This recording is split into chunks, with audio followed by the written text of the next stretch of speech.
اهدنا الصراط المستقيم. Bismillahirrahmanirrahim. Innal hamdalillah nahmaduhu wa nasta'inuhu wa nastaghfiruh wa na'udzu billahi min shururi anfusina wa min sayyiati a'malina. Man yahdihillahu fala mudhillalah wa man yudlil fala hadiyalah. Wa ashhadu an la ilaha illallah wahdahu la syarikalah wa ashhadu anna nabiyyana Muhammadan abduhu wa rasuluh. Allahumma salli wa sallim wa barik ala nabiyyina Muhammad wa ala alihi wa ashabihi wa man ihtada bihadyihi wa istanna bi sunnatihi ila yaumiddin. Amma ba'd. Alhamdulillah, jamaah kaum muslimin yang dirahmati oleh Allah Subhanahu wa taala.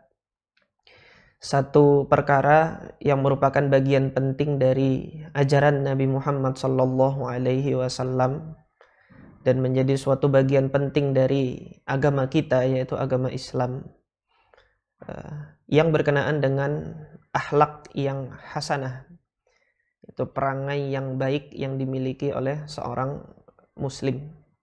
Dalam satu hadis yang diriwayatkan oleh Al-Imam At-Tirmidzi rahimahullah dari sahabat yang mulia Abu Darda radhiyallahu an, Rasulullah sallallahu alaihi wasallam bersabda, "Ma min syai'in yudha'u fil mizan." Tidak ada suatu amal soleh, amal perbuatan yang apabila diletakkan di dalam mizan timbangan, athqalu min husnil khuluq, yang beratnya nanti itu lebih berat daripada pahala yang didapat karena akhlak yang baik. Wa inna sahiba husnil khuluq, dan sesungguhnya seorang yang memiliki akhlak yang baik, la yablughu bihi darajata sahibi shaumi was shalah. Dengan husnul khuluqnya, dengan akhlak yang baik, seseorang itu bisa mencapai derajatnya ahli ibadah puasa dan salat. Tentunya hadis ini menunjukkan suatu keutamaan yang sangat besar bagi seseorang yang memiliki akhlak yang hasanah, akhlak yang baik, budi pekerti dan perangai yang terpuji. Dalam hal ini, salah satu dari hal yang kita sayangkan pada keadaan yang kita lihat di zaman ini, ada satu hal yang terkikis dari kaum muslimin, yaitu apa? Akhlak kaum muslimin terhadap guru dan pengajarnya ini sudah mulai berkurang. Mereka tidak lagi memperlakukan guru, ustadz, ataupun kiai dan lain sebagainya yang mengajarkan agama kepada mereka sebagaimana penghormatan yang dahulu para salaf telah memberikan kepada guru-guru mereka. Berkenaan dengan akhlak seorang murid terhadap guru, Al-Quran sebenarnya telah memberikan isyarat kepada kita. Al-Quran telah memberikan petunjuk kepada kita bagaimana seseorang berakhlak kepada gurunya. Kaum muslimin bisa melihat di dalam Al-Quran, membuka, menelaah, dan mentadabburi surah yang seringkali kaum muslimin itu membacanya di setiap malam Jumat, yaitu surah Al-Kahfi. Pada ayat 66 Allah Subhanahu wa taala berkalam, Qala lahu Musa hal attabi'uka ala an tu'allimani mimma 'ullimta rusyda. Nabi Musa pada saat itu setelah bertemu dengan Nabi Khadir alaihi salam menanyakan sesuatu kepada Nabi Khadir alaihi salam, bolehkah saya ikut dengan Anda agar Anda bisa mengajarkan kepadaku, ala an tu'allimani, Anda bisa mengajarkan kepadaku, mimma 'ullimta rusyda, dari perkara yang engkau telah diajarkan oleh Allah Subhanahu wa taala berupa petunjuk. Maka apa jawab Nabi Khadir alaihi salatu wassalam pada ayat setelahnya? Qala innaka lan tastati'a ma'iya sabra. Sesungguhnya Anda tidak mampu untuk bersabar jika Anda ikut bersama denganku. Apa kiranya pelajaran yang bisa kita ambil dari dua ayat ini? sejatinya dua ayat ini mengajarkan adab seorang murid kepada gurunya. Kita lihat bahwasanya Nabi Musa alaihi salatu wassalam, Allah Subhanahu wa taala anugerahkan kemuliaan dan keutamaan. Dan para ulama menyatakan bahwasanya jelas Nabi Musa alaihi salatu wassalam lebih mulia, lebih tinggi kedudukannya dan derajatnya dibandingkan dengan Nabi Khadir alaihi salatu wassalam. Tapi dalam perkara ini Allah menugaskan Nabi Musa alaihi salatu wassalam untuk menuntut ilmu kepada Nabi Khadir alaihi salatu wassalam. Dan salah satu syarat yang Allah Subhanahu wa taala jadikan harus ditempuh oleh Nabi Musa di sini, harus dilakukan oleh Nabi Musa dalam proses belajarnya kepada Nabi Khadir alaihi salam adalah bersabar terhadap apa yang akan dilakukan oleh Nabi Khadir alaihi salatu wassalam. Dan Nabi Khadir alaihi salatu wassalam sudah menyatakan bahwasanya Anda tidak akan bisa bersabar jika Anda ikut bersama denganku. Nah, poinnya apa di sini? Poin yang pertama, seorang murid harusnya bersabar terhadap sesuatu yang dia tidak inginkan atau tidak sesuai dengan keinginannya, dan sesuatu itu ada pada diri gurunya. Hal ini yang seringkali kita lihat hari ini mulai terkikis dari diri kaum muslimin. Kita lihat sekolah-sekolah saat ini, guru tidak lagi diposisikan sebagai orang yang diikuti, tapi guru diposisikan sebagai orang yang harus mengikuti keinginan siapa? Keinginan wali murid, keinginan muridnya. Dengan alasan apa? Guru itu saya yang menggaji gitu. Guru itu kami yang menggaji, memberinya gaji.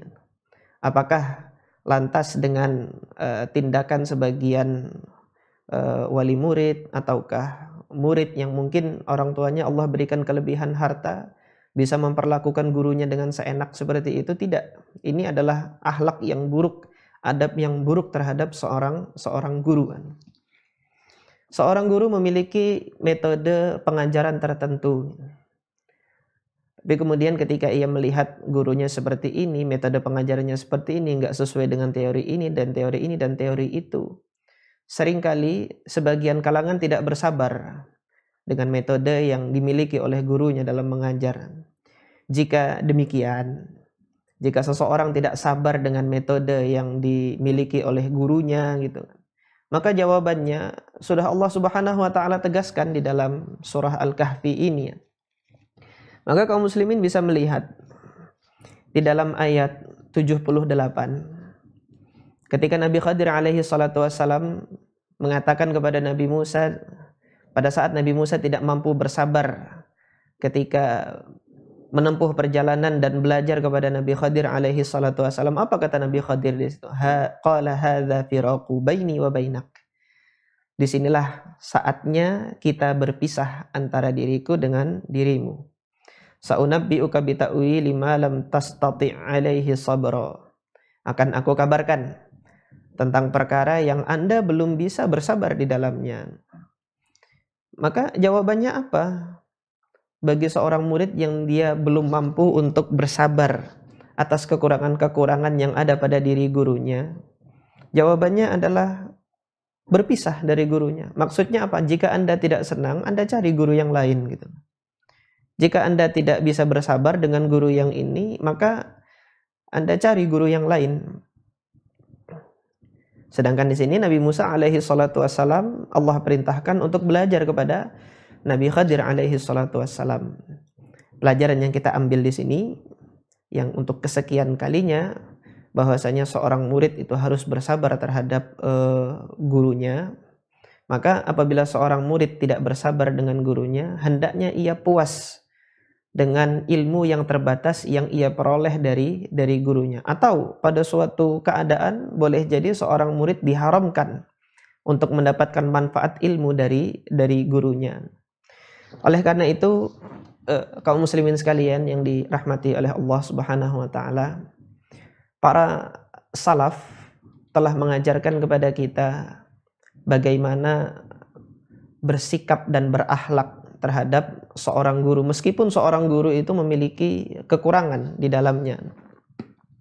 Kita bisa membaca komentar yang disampaikan oleh Al-Imam Adz-Dzahabi rahimahullah di dalam kitab beliau Siyar A'lam An-Nubala, ketika beliau menuliskan biografi salah satu imam ahli sunnah, yaitu Al-Imam Qatadah ibn Di'amah As-Sadusi rahimahullah.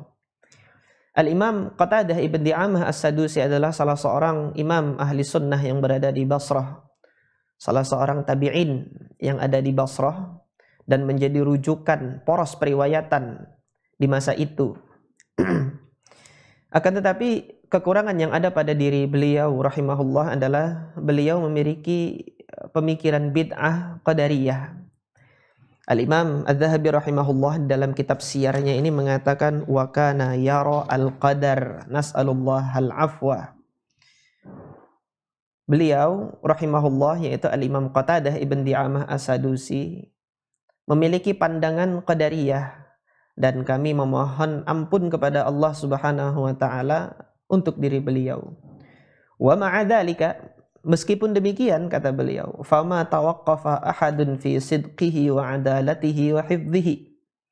Tidaklah seorang pun meragukan atau berhenti untuk mengakui keunggulan beliau dalam hal sidqun, dalam hal kejujurannya, kekuatan beliau dalam periwayatannya, wa adalatihi, dan keadilan beliau, wa hifdhihi, bahkan kemampuan hafalan beliau, wa la'allallah ya'dzuru amsalahu, dan semoga Allah Subhanahu wa taala mengampuni, memberikan uzur bagi para ulama yang semisal dengan beliau. Yaitu apa?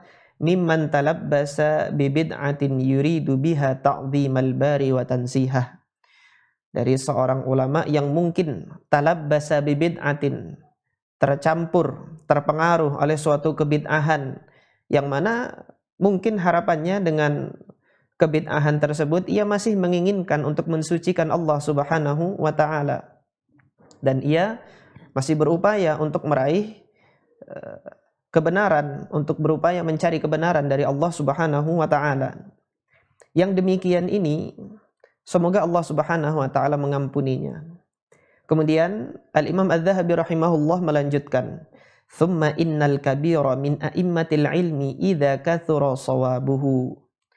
Sesungguhnya seorang yang agung dari kalangan para imam ahli ilm, apabila yang benar dalam dirinya itu lebih banyak daripada kekeliruan dan kesalahannya, idza kathura shawabuhu wa ulima taharrihi lil haq, diketahui bahwasanya beliau ini jalannya, sirahnya itu selalu berupaya untuk mencari kebenaran, wattasa'a ilmuhu, dan ilmunya itu meluas, wa dhahara dzaka'uhu, terlihat kecerdasannya, wa urifa salahuhu wa wara'uhu wattiba'uhu, dan diketahui bahwasanya beliau ini adalah orang yang saleh, wa wara'uhu, dan beliau adalah orang yang wara', wattiba'uhu, dan upayanya untuk senantiasa mengikuti sunnah Nabi SAW sangat diketahui.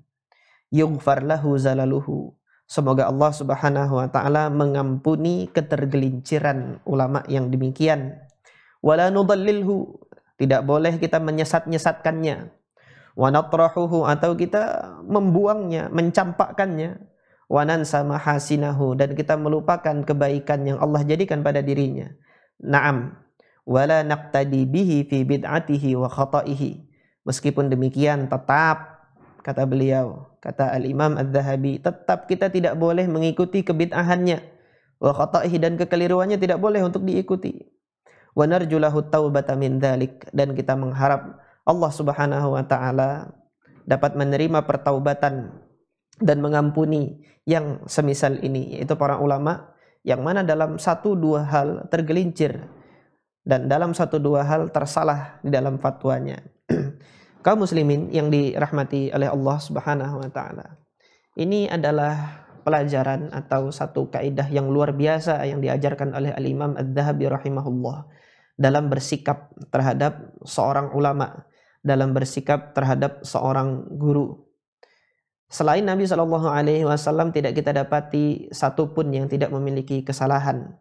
Selain Nabi SAW tidak satupun yang kita dapati tidak memiliki ketergelinciran. Pasti ada ketergelinciran, kesalahan, dan kekurangan.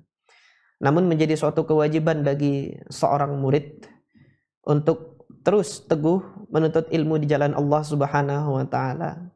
Meskipun mendapati gurunya memiliki kekurangan, hendaknya ia bersabar. Dan inilah yang Allah Subhanahu wa taala isyaratkan di dalam kisah Nabi Musa dan Nabi Khadir alaihi wassalatu wassalam. Dan ini pula yang diajarkan dalam kaidah yang disampaikan oleh Al-Imam Az-Zahabi. Tetap kita menuntut ilmu kepada ulama yang memiliki keluasan ilmu. Adapun apabila ulama tersebut memiliki ketergelinciran, kekeliruan, baik di dalam masalah akidah ataupun dalam permasalahan yang lain, tetap kita bersikap untuk bijak, tidak mengikuti kebid'ahannya, dan kita tidak meninggalkan manfaat yang ada pada dirinya berupa ilmu yang Allah Subhanahu wa taala jadikan ada pada dirinya.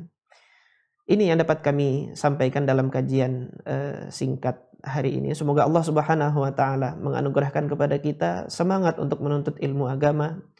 Semoga Allah Subhanahu wa taala menganugerahkan kepada kita adab terhadap guru-guru kita, tidak memperlakukan mereka sebagaimana memperlakukan seorang pesuruh ataupun budak.